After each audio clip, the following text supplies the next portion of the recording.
Good morning, scholars. It's Miss Elizabeth here in the garden.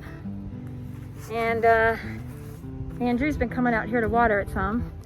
Whew. Since I'm alone, I'll take off my mask. I just want to come back here and show y'all what's going on a little bit with the garden. We did get an extra load of mulch. So Mr. Adam, the tree cutting service, did bring some more mulch over here for us. He has green branch. And the idea is to kind of mulch all the way through here. And Mr. Andrew has been coming out to the garden and watering, but we have very little chard left here. And the garlic is still moving. When the tops turn really yellow and start to die over, which they're almost doing, this garlic will be ready and we'll harvest that for whoever's hanging out around here. Mr. Jeff and some of the STEAM students built these great, amazing trellises. We didn't put the board on that one. That's interesting. And then we have some onions over here, and the onions should be ready fairly soon. That one is ready right there. This is just leftover lettuce that's just really gonna be very bitter. But it's funny to see all the scarlet kales have been eaten. And then over here we have all these great cilantro seeds.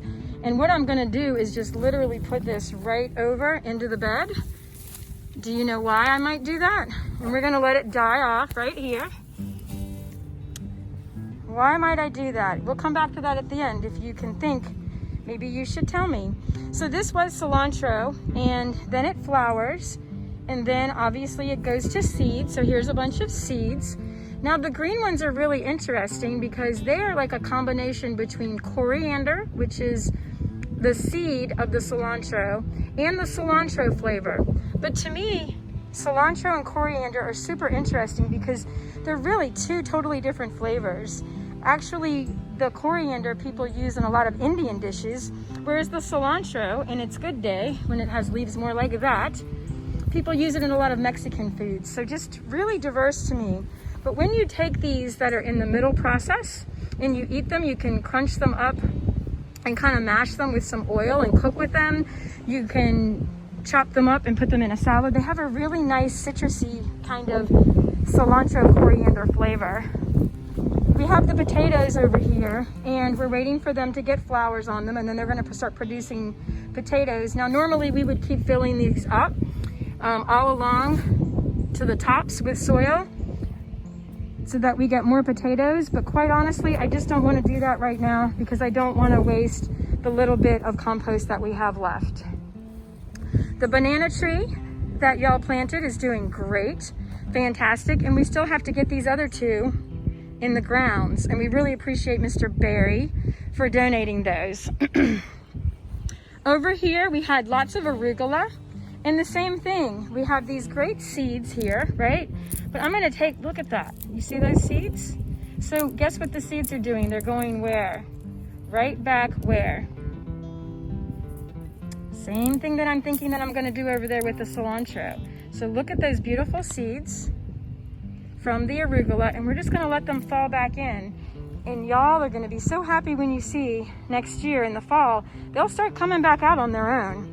And some of these seeds I might just take and keep, and we will replant them next year. But look at that great little seed pod. So this, just to think about its life cycle, if you recall the life cycle, basically it was they were these wonderful greens that we could eat. Look, here's some that are still green. And then those leaves, we eat the leaves, and then all of a sudden they start to get a flower. And once they get a flower, the flower pollinates other flowers, and then we wind up with this seed case, this ovary that is loaded with seeds. Kind of cool. Some of them, if you shake, you can just hear the seeds inside. There's the seed pods up close, and if you listen when I shake them, you can hear the seeds in there. It's music. I've been getting lots of raw foods, the peels and whatnot from the Daily Squeeze. which is a juice shop down in East Hill. And I've been adding this to our own garden for our own compost. And it's a good time to start composting here at Dixon because we're kind of running out of some of our supplies. So I'm literally gonna take this and just start a little pile over here, and we'll transfer it later once we decide where we want our compost pile to be. But I'm gonna start adding to it so that we can start making some compost so that we have our own soil that we're using. And I'm also going to be planting some Roselle Hibiscus in these great little mounds that y'all made because they like the sun. They'll do okay. Sorry if I'm muffled. I've had my mask on. I was gonna tell y'all, one of the ways that I find courage is honestly some days just getting out of bed in the morning. When I'm in a good routine, I get out of the bed early and get up and do some yoga and a little meditation, and I always seem to have a great day. But lately, I've been staying in bed a lot longer, and it's been a little challenging for me to get out of bed, and I'm not sure where I get frozen in time, but I do, I get a little frozen. So it takes a little bit of courage. And today I made a goal that if I did anything, I was gonna come to Dixon and do some planting, and I'm doing that. I gotta feel better, and I gotta make some progress here in my life. So these are the scraps. I've dug a little hole right here. I'm gonna put the majority of them in there. I'm also gonna add some over here because it's kind of like a fertilizer. One of the things that you wanna know when you're composting is that you don't want it to rot, but you want it to break down. And the way that you can tell if it's rotting versus breaking down is if it really stinks. If it's got a horrible stinky smell, then you know that it's probably rotting. And you really want to mix it with all of this brown so that it can warm up, heat up, and break down. So I put the compost here. Look what I did with the celery. I just put it to the side in the shade, and we'll see if we get enough rain. We'll see what happens with that celery, but a fun little experiment. I'm putting this right here, put some there. I put a little bit in these holes. That's a lot, probably too much, but we'll see. And there's some more, and then I'm gonna put soil on top of this, so stay tuned. So as you can see, you can hardly tell it's there anymore, except for my celery. I'll let that stick out. And we'll come back and check it periodically. Ideally, we would have a pitchfork and we would be turning it constantly. But this is a makeshift okay, and hopefully we won't smell it when we come back in a couple of days, because that tells me that it's breaking down. I'll tell you what, I sure do miss you being out here. Boring to garden alone.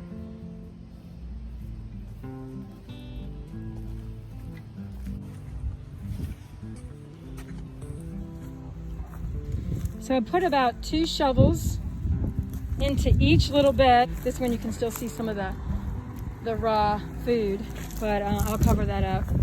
And then I'm going to put the Roselle in. So if you all recall, Roselle Hibiscus is that great little calyx that I tell you tastes like a Sour Patch of the garden. And we can make the red zinger tea out of it. So this is some of the Roselle. There's some Roselle mixed in here with some peppers, but I'm gonna put them in. So I seeded these for y'all about 2 months ago, really.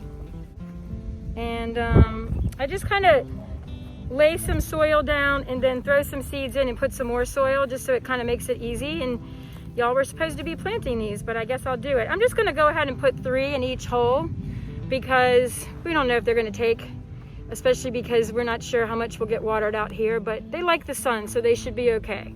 But I'm gonna put 3 in.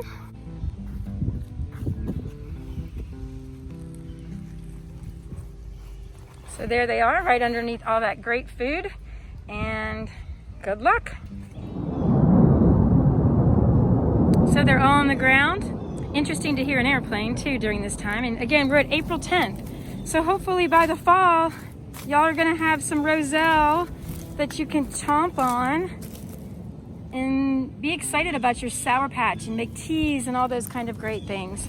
Just need to give them a little water and I'm gonna be on my way. Got the compost a little bit. It's good to have some water with those browns and greens. Wet the celery a little bit too.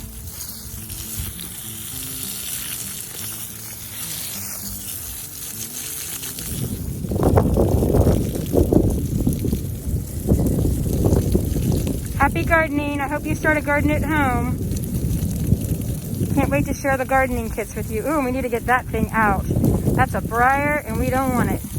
Even though it's got some good berries that'll come from it.